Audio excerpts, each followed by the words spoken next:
नमस्कार। मैं Dharmaraj ओलान, advocate, supreme court. एक किसान परिवार में पैदा होके किसान का बेटा भी हूँ। किसान का हर बेटा किसान भी होता है, खेती भी करता है। और उसके बाद में 17.5 साल इंडियन एयरफोर्स में भी सेवा दी है। उसके बाद में मैं वकालत का प्रोफेशन ज्वाइन किया है। तो इसलिए तीनों गांव, किसान, फौज और लॉ सभी का अनुभव है। उसके बेस के ऊपर मैं जो अभी हालात हैं हरियाणा के अंदर, आपको सबको पता है कि इलेक्शन चल रहे हैं।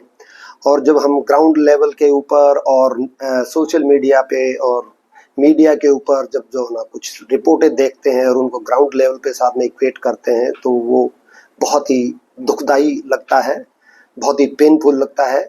पॉलिटिकल पार्टीज के क्लेम्स को देख करके, सुन के तो और भी बहुत ज़्यादा दुख होता है। और हमारे लोग जो है ना, भोले भाले लोग, हमारे किसान लोग, हमारे गांव के लोग वगैरह किस तरह से किसी की बातों में आ जाते हैं, ये भी देखने को मिलता है, जो कि एक बहुत ही पीड़ा का सबब है।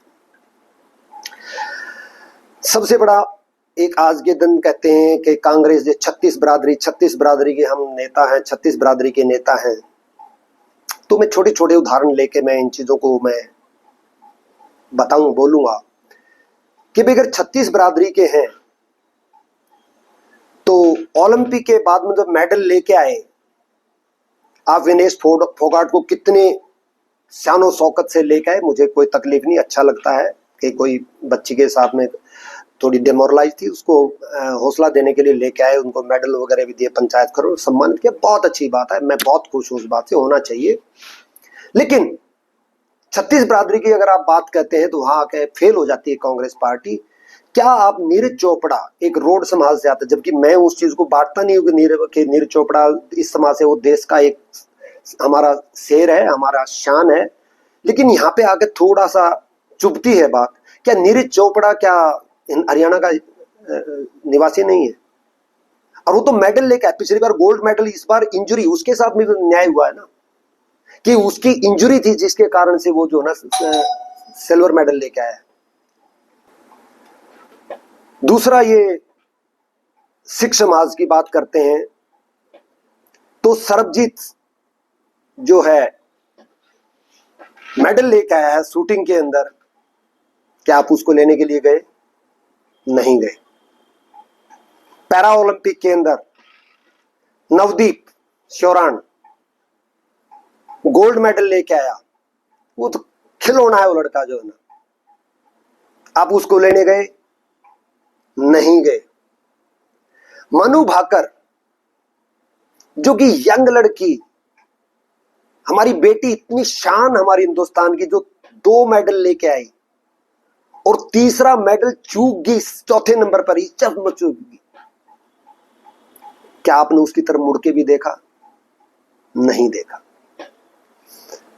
आप कहते क्या निशा दहिया के साथ में न्याय नहीं हुआ कि जो 10-0 से आगे चल रही थी और उसकी उंगली टूटी, जो रोई मैट के ऊपर इतने पीड़ा से, दर्द से, उसको लेने आप एयरपोर्ट गए? नहीं गए। सवाल तो उठता है भाई, सवाल तो उठता है आपकी तरफ। हुड्डा साहब और राहुल गांधी जी कि ये भेदभाव क्यों सिखों के प्रति, पैरा ओलंपिक प्लेयर्स के प्रति, मेडलिस्ट के प्रति। और एक और, अमन सहरावत जो 5 साल का बच्चा था, जिसके माँ बाप चल बसे थे, 21 साल की उम्र में बच्चा मेडल लेके आया, लेकिन आपने उसकी तरफ मुड़ के नहीं देखा। और एक और खुलासा करने जा रहा हूं, ध्यान से देखना मेरे भाइयों। विनेश फोगाट को सरव खाप ने भी एक मेडल दिया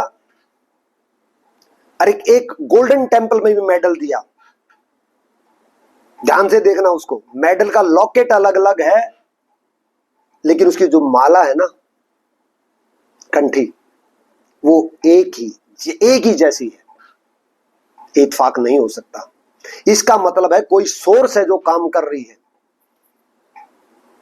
जो एक यंग हमारे स्टार को, जो कि अभी भी इसके अंदर पॉसिबिलिटी थी और मेडल लेके आने के लिए, क्योंकि विनेश फोगाट जैसी स्फूर्ति जो है मैंने आज तक किसी स्पोर्ट्स में विमेन में देखी नहीं है।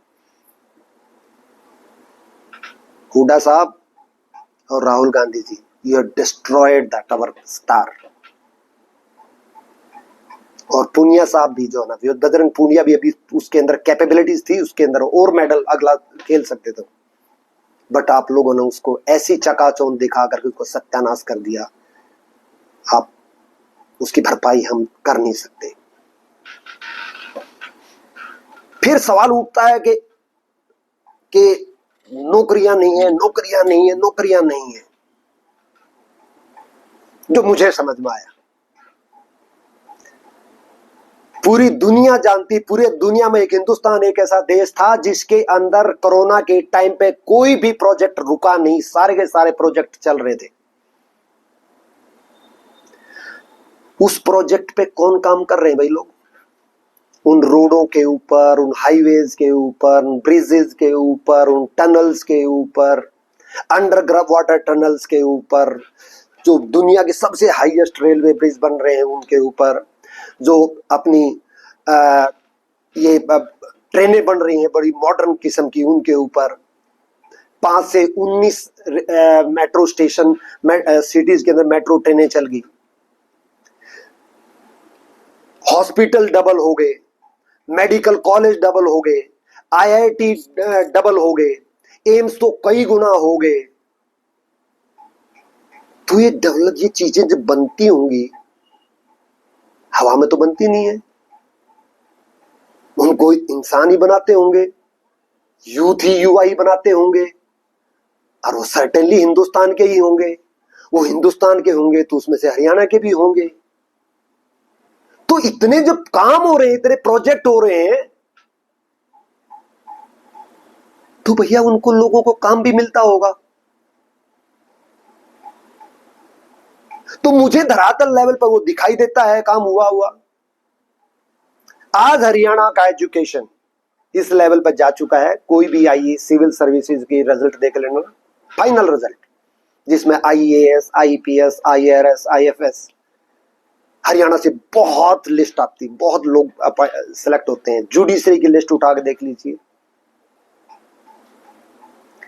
हरियाणा के अंदर कोई भी गांव के जो लोकल बसें जाती सब बंद हो चुकी है। क्यों? क्योंकि हर घर के अंदर व्हीकल हो गया है। और वो पता है क्यों हो चुका है यार? खेत में, आज के अंदर खेत में कोई भी बच्चा जो है ना, कोई भी यंग बंदा, कोई भी जो है ना, मोटरसाइकिल उस पर पैदल जाता नहीं मिलेगा आपको खेत में, मैं गारंटी के साथ कह सकता हूं। वो बाइक पे या कार में जाता है। क्यों जाता है पता है आपको? क्योंकि पेट्रोल इतना अभी भी कंपेरेटिवली वर्ल्ड के अंदर जो आग लगी हुई है, जो ईरान के युद्ध के साथ में सिचुएशन है, जो रशिया की जो सिचुएशन है, उसके कारण से वर्ल्ड के अंदर पेट्रोल और डीजल के रेट बहुत ऊंचे जा चुके हैं। ये तो मोदी है जिसने इन चीजों को, कहते हैं ना, फायदा उठाना, अपॉर्चुनिटीज का फायदा उठाना।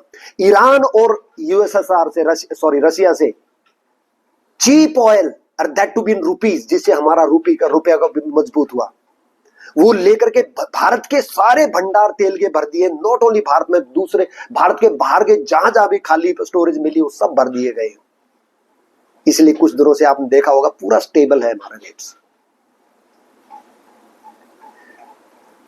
तो जब ये एम्प्लॉयमेंट, इतना काम बढ़ रहा है, तो एम्प्लॉयमेंट भी सर्टेनली हमारे हिंदुस्तान के लोगों में, इसमें हरियाणा के लोगों का भी कंट्रीब्यूशन है। हमारी एजुकेशन बढ़ रही, इसलिए वो इतने ऊंचे ओहदों पर पहुंच रहे हैं। और ये इसी का कारण है कि पेट्रोल कंट्रोल्ड में है और हमारे पास में रिसोर्सेज, जिसका कारण से हम ये कर सकते हैं। और जो राहुल गांधी कह रहा है कि वो डेंगी की जो बातें कर रहा है, आप किसी भी हर थर्ड फैमिली के अंदर, आज के अंदर हिंदुस्तान हरियाणा के बच्चे जो है ना, विदेशों के अंदर पढ़ने जा रहे हैं, वो लीगल जा रहे हैं। भैया हरियाणा को बदनाम मत कर मेरे मारू भाई।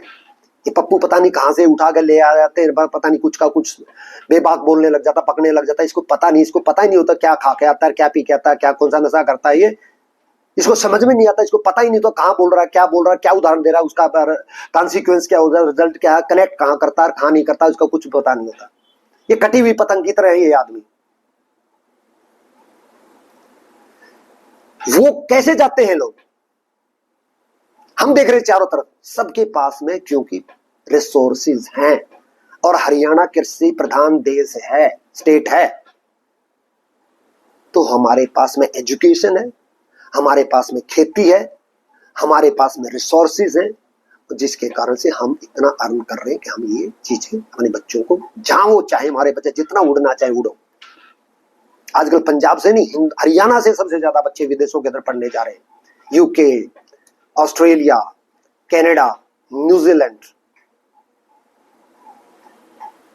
तो ये जो नैरेटिव है अनएम्प्लॉयमेंट का, सरकारी नौकरियां ही नौकरियां के लिए नौकरियां नहीं होती हैं। ऐसे ऐसे बच्चे जो हमारे चारों तरफ देखते हैं, जो बीटेक वगैरह करके जो 60 लाख, 1 करोड़, 1.5 करोड़, 2 करोड़ के पैकेजेस ले रहे हैं, उसको तो ये जो है नौकरी में काउंट नहीं कर रहे।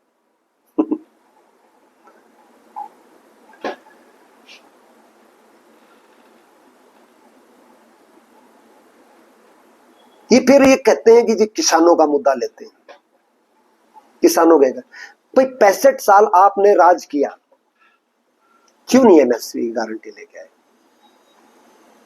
और फिर ये गारंटी आप जो है हिमाचल में क्यों नहीं देते, कर्नाटका में क्यों नहीं देते, तेलंगाना में क्यों नहीं देते? वहां तो 3 स्टेट आपके हैं। बंगाल में कहिए ना आप, इंडिया के अलायंस है आपके, तमिलनाडु में दिलवाइए ना आप, दीजिए ना आप। इससे पता लगता है कि आपकी करनी और कथनी में बहुत फर्क है। और ये जो 7 गारंटी जो कांग्रेस ने दी है ना, मेरे भाई, मेरे बंधुओं, हरियाणा वासियों, अगर आपको थोड़ी ही भी बुद्धि है, आई एम श्योर बहुत इंटेलिजेंट, आपका आईक्यू लेवल हिंदुस्तान में, वर्ल्ड के अंदर बहुत टॉप लेवल है, आप इसको थोड़ा सा अपने ऊपर नजर दौड़ाइए। हिमाचल के अंदर ओल्ड पेंशन स्कीम के बेस पे आए थे कि हम ओल्ड पेंशन स्कीम लेके आएंगे। भैया लोगों को जो प्रेजेंट में जो आज नौकरी कर रहा, जो 30 तारीख को 31 तारीख को जो तनख्वाह का इंतजार करता, वो तनख्वाह नहीं मिल रही है। चीफ मिनिस्टर को अपनी तनख्वाह नहीं मिल रही है, कर्नाटका में नहीं मिल रही है, तेलंगाना, आंध्र प्रदेश में नहीं मिल रही, तेलंगाना में नहीं मिल रही है। आप ये चाह रहे हो कि जो सरकारी नौकरी पर लगे हुए उनको भी होने। अरे एक बात और बता देता हूं, जो ये एग्जाम को गवर्नमेंट, जैसे यूपी के अंदर भी थी, यहाँ पे भी थी, हरियाणा में भी जो वैकेंसी निकलती है उसके बाद पेपर लीक हो जाते, इसके पीछे भी बहुत गहरी साजिश है। और एक नैरेटिव हरियाणा में और चल रहा है कि जो ना बीजेपी ने ये पोर्टल सिस्टम चला था, जिसके अंदर सबकी आइडिया इधर से उधर हो गई है, लोग धक्के खा रहे हैं, जानबूझ के किया गया है। भैया बीजेपी को क्या फायदा होना था इससे, ऐसा करके? हाँ, कांग्रेस को जरूर फायदा होना था। जो पर्ची वाले लगे हुए लोग हैं ना, जो सिस्टम के अंदर बैठे हुए हैं, मुझे I am sure of it, उन्होंने ये गड़बड़ करे जानबूझ करके इधर से उधर आईडी कर दी, ताकि लोग सरकार को बदनाम किया जा सके। ये इंक्वायरी का मैटर है, ये मैं एक बहुत बड़ी बात कह रहा हूं। सरकार को इसके अंदर गहराई से देखना पड़ेगा कि ये क्यों हो रहा है, क्योंकि मेरा भी एक प्लॉट रोहतक में मेरे फादर के नाम से है, लेकिन उसकी आईडी किसी लेडी के नाम से पाई, जो हमारी ना रिश्तेदार, ना अड़ोस, ना पड़ोस में। कैसे हो रही है ये सोचने की बात है, क्यों हो रहा है? ये सरकार को बदनाम करने की कोशिश की जा रही है। तो मेरे भाइयों, सिर्फ आपके पास आज 1 तारीख होगी, 3 दिन और बीच में बचे हुए हैं। अपनी बुद्धि का यूज करते हुए, अपनी पर्सनल बुद्धि का, अपनी आंखों को यूज करते हुए कि आपके चारों तरफ जो काम हो रहे हैं, और मेरी एक वीडियो और है जिसके अंदर मैंने पूरा काम गिनाए हैं कि हिंदुस्तान में कितने काम हुए हैं, वो देख लेना। और अपनी आंख और अपनी दिमाग और अपना कान खोल करके 5 तारीख को पूरी रिस्पॉन्सिबिलिटी के साथ में जितना हो सके 100% हर जो आदमी अवेलेबल है, कोशिश करना वोट देने के लिए।